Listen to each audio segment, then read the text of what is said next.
This is TWiT. Lots to talk about this week, and I see that we actually have something that's kind of right up your alley. But before we got too far along, I did want to talk about disinformation. Do you follow this as much as you did? Probably not when you were at SIO, right, Alex? Oh yeah, well I'm still plugged in. I'm still teaching at Stanford. I just taught a class on Friday. What's the class? So in the fall, I teach an intro to cybersecurity class for the masters in cyber policy. So you can do a master's in international policy at Stanford, and there's a cyber specialty. So it's the first class for those students. So it's basically teaching lawyers and political scientists how to hack stuff. It's great. You teach a lawyer how to use Metasploit. It's a dangerous thing. No kidding. Yeah. Holy cow. Yeah, it's a lot of fun. How fascinating, though. You know, it's funny. In 2016 and 2020, we heard a lot about Russian disinformation and, Russian troll farms and so forth. Yeah. This time around, not quite as much, although we are starting to also hear about Chinese involvement. I saw a story that said the Chinese are looking more at down ballot campaigns than at the presidential campaign. I thought that was kind of interesting. Yeah. What is China's interest, do you think, in our election? What would they like?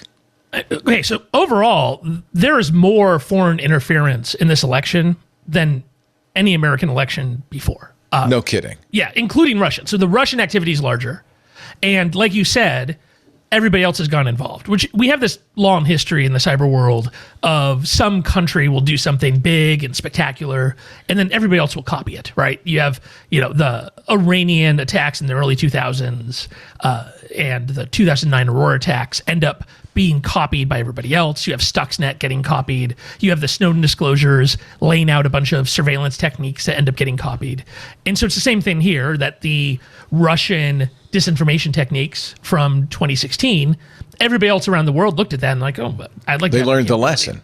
Right, including the Russians, United States, like the U.S. Yeah, we do it too. Our team at Stanford has actually written up a number of cases where, unfortunately, the Pentagon has paid for troll farms to do the same thing for countries we don't like, which I think is actually really bad on a number of levels. One, it's like an incredible waste of money. Like the people the U.S. pays for this are incompetent. So it's a big waste of taxpayer dollars, but it's also just incompatible with American ideals. But back to your point, like the Iranians and the Chinese have been massively involved this time as well. And they have very different geopolitical interests than the Russians. While they are aligned in a lot of ways, their goals in the U.S. election are quite different than Russian goals.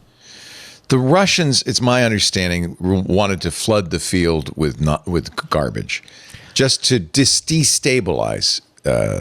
Well, that was the big goal in 2016, right? Like the big difference between Russian activity in 2016 and 2024 is in 2016 they didn't have like a big strategic purpose.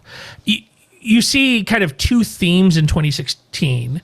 The Internet Research Agency, their big theme was to flood the zone with garbage. That their goal was to drive division in the United States. The number one thing they talked about was Black Lives Matter, actually. If you do an analysis of their content, was just to push divisive themes, and they wanted to amplify divisive content. The GRU campaign was meant at harming Hillary Clinton. And that's really, Vladimir Putin does not like Hillary Clinton. He personally blames her for, he believed the State Department under her watch was trying to foment a revolution against him. And he wanted to weaken her. Does that mean he wanted Trump to be elected in 2016? It's very hard to tell like what his purpose was, but he didn't like Hillary. But it wasn't that big of a campaign in 2016. In 2024, Russia is involved in the largest war they have fought since World War II. It is now larger than Afghanistan. They have lost more men than they lost in Afghanistan. They're approaching probably 100,000 dead. They've spent billions of dollars. They've lost a significant portion of, for example, their armored vehicles, a huge number of helicopters and planes.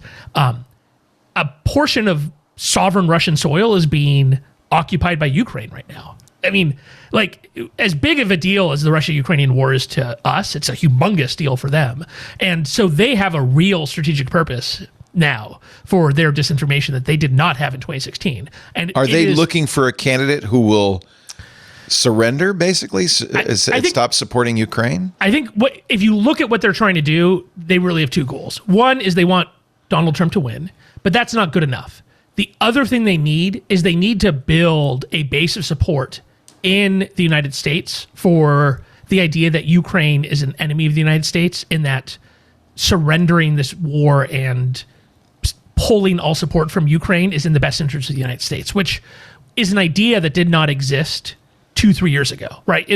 3-4 years ago, nobody cared about Ukraine, right? Like no American, other than Ukrainian or Russian Americans with some kind of link to the region. Before the invasion, you're saying? Before the invasion, and before this Russian campaign. Crimea wasn't enough for people to be upset about. No, back during the Crimean invasion, like people were not, it was not something that was on people's radar. And that is what, if you look at the Russian activity now, it is about supporting Trump now explicitly in a way it was not in 2016, where it was much more diffuse. And if it was about Trump, Hillary, it really wasn't about Trump. It was about just weakening Hillary as a candidate. Right. And now it is explicitly about inserting the idea in the populist right that it's a good idea to cut off Ukraine. Not just that it's acceptable, but that is the right thing for America.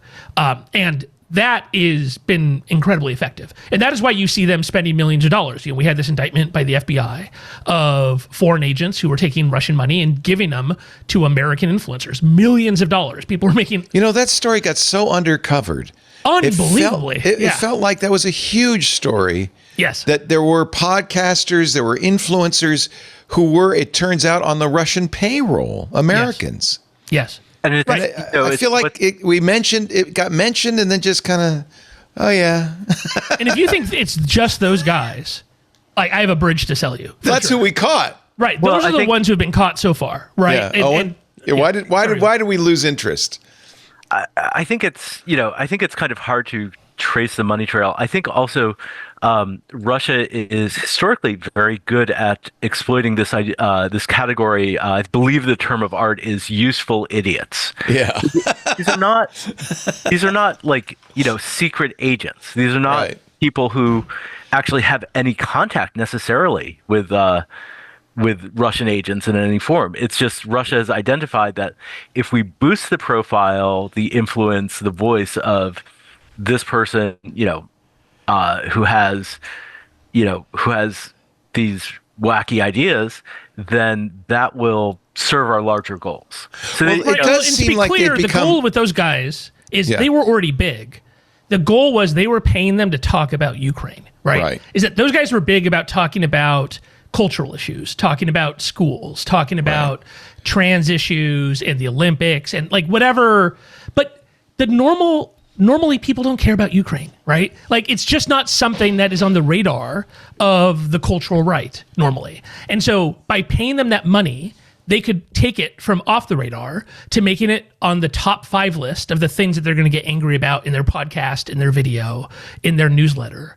And that is what has been effective. They've been doing that for years. And so that is, right now, one of the big movies, like, I don't know if you guys seen it, but like, when I open up Amazon Prime, they're trying to show me, hey, there's a big biopic of Ronald Reagan, right? And you can go and like, one of the big scenes is Dennis Quaid getting up there and telling Mikhail Gorbachev to bring down this wall.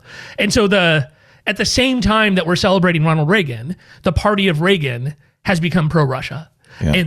And so like, if you just take a step back historically, the Russian campaign has been incredibly effective, right? That a humongous chunk of the Republican Party is now aligned and believes Vladimir Putin over a big chunk of the American intelligence agencies and a bunch of American allies, and believes that Russia is our ally and that the democratically elected president of Ukraine is actually some kind of dictator, and that the Ukrainians deserve to lose a big chunk of their country. And that is why they're paying these people.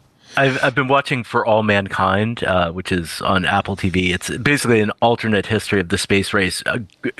A great watch if you haven't watched it. But it's fascinating how removed from the kind of Cold War conflict, which is a very central part of that TV series. Yeah, the Russians get to the moon first in that. Yes, it's kind of this permanent Sputnik moment. Right.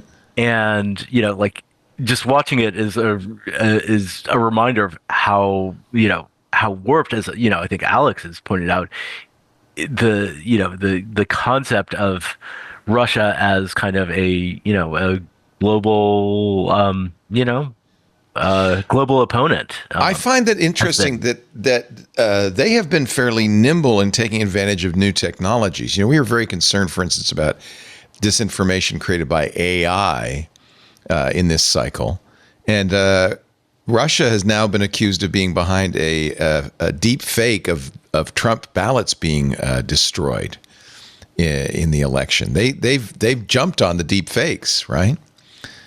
Yeah. I mean, they back in 2016, they were taking videos and images and repurposing them. There's a little bit of photoshopping, but for the most part, what they would do is they take a video of a riot and they would say, "Look, it's riots in America," and you're like, "No, that's actually." But it wasn't. That was Algeria. Oh, right. Or Latin America. I remember that. Like, hey, look at the sign, right? Like, there are no American streets. Yeah, right. Exactly. And so it's. Deep fakes are now giving them the opportunity to make it just a little bit harder to disprove things, and also to generate lots of content when they used to have either find content or they had to have a floor full of photoshoppers and illustrators. It's just gotten easier. Right. Now it's a dude with a bunch of RTX 4090s and open source models. Right. Is the Internet Research Corp, that troll farm is gone, right? It's gone. Well, Yevgeny Prigozhin's dead, right? So, that's one of the. He was the guy, remember, who went up against Putin and ended up dying in a suspicious plane crash. Yes, it is amazing the things, like, if you're against Vladimir Putin, there are a number of things you should not do, right? You should not drink tea. Go near a window. Stand near a window, fly private, right? Like, there are just some things. Yeah. It pays better not to. So here's the question. I actually asked both of you, should we be concerned about this? Because, I mean, we know it's happening and there are news headlines about it. Is it I'll ask you first, Owen. Do you think Americans are persuaded by disinformation from China, Iran, and Russia? I think the danger to society is it's a little more subtle and probably a little more corrosive, which is that people tend to just become coarsened and resistant to any kind of information.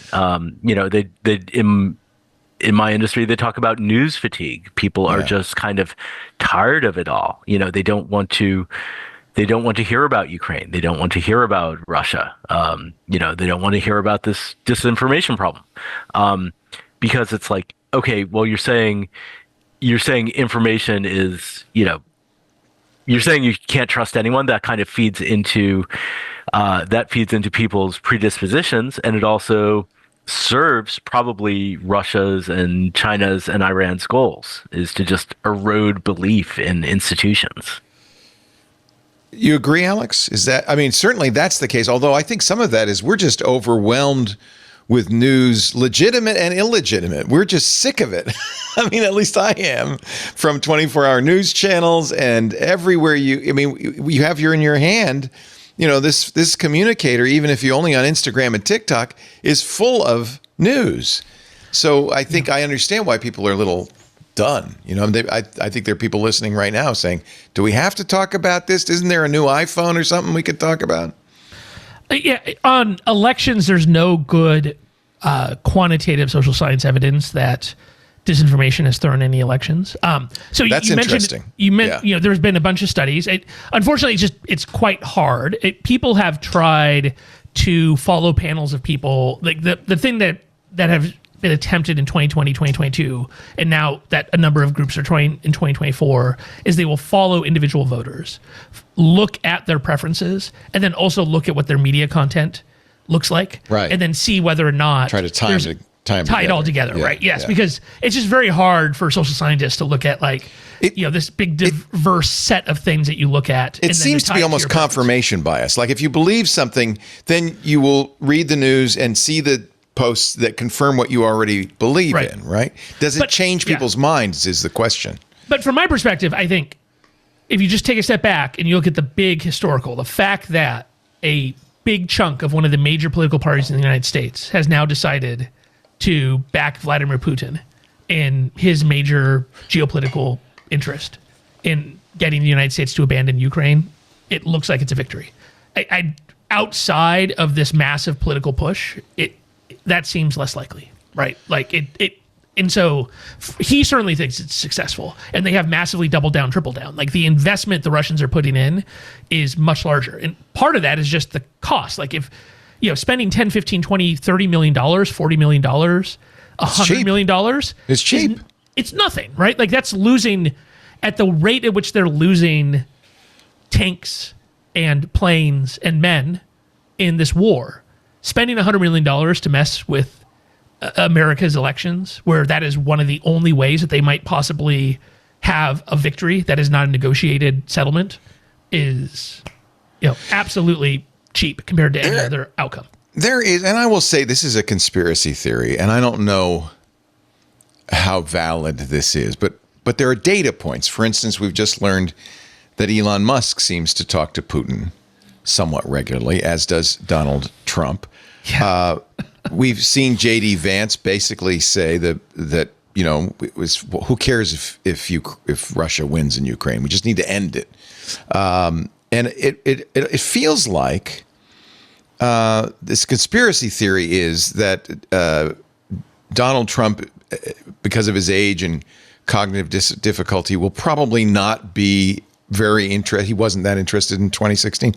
Very interested in running the country. That J.D. Vance will be kind of the de facto president. And J.D. Vance, as we know, is Peter Thiel's protege, as is Elon Musk. And there is this conspiracy theory, and I want to really say up front, this is a conspiracy theory, that the technocrats see this as an opportunity to essentially run the country.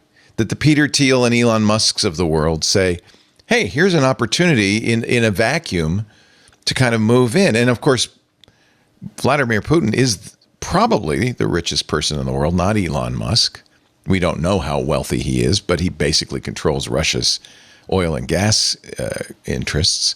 Has the money to kind of, and it seems to be putting into all of this. Is this nuts, or is this?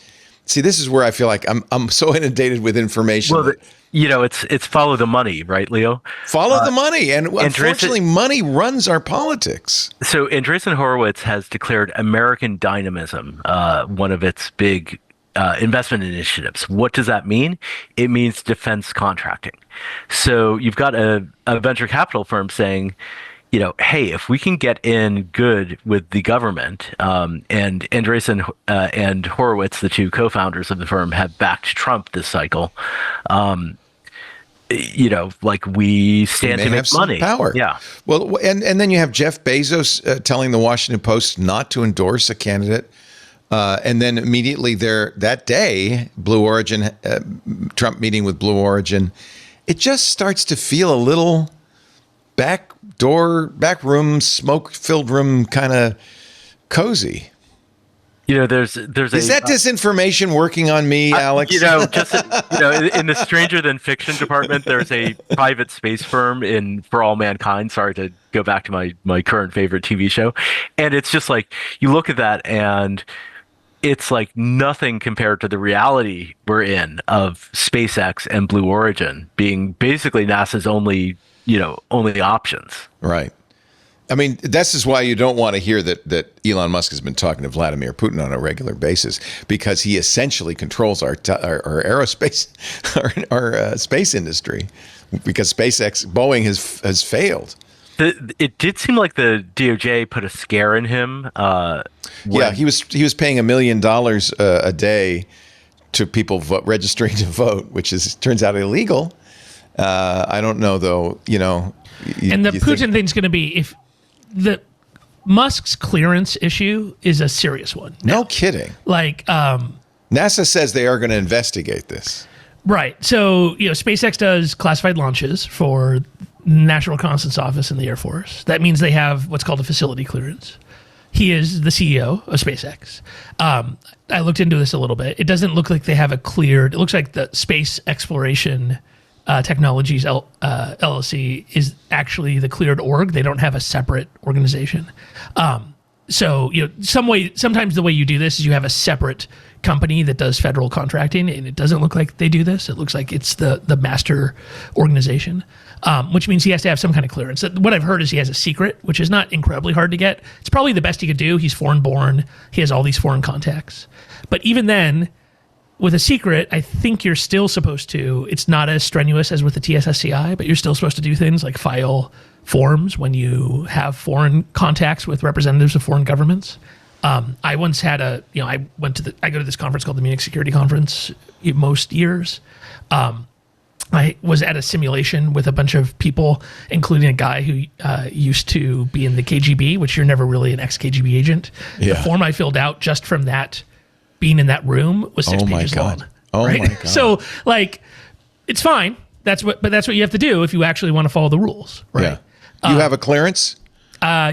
It is at times I've had clearances. Yeah. And so, right. It's something you do. Like if you work in cyber and you do this kind of work, Appropriately. Yeah. I think that's completely appropriate. Right. And so why isn't Elon Musk doing this, or is he? Right. And so that's the question. I mean, if he was not filling out a foreign contact form every time he talked to Vladimir Putin, I think probably he's in violation. If he's been doing illegal drugs, he's certainly in violation. Right.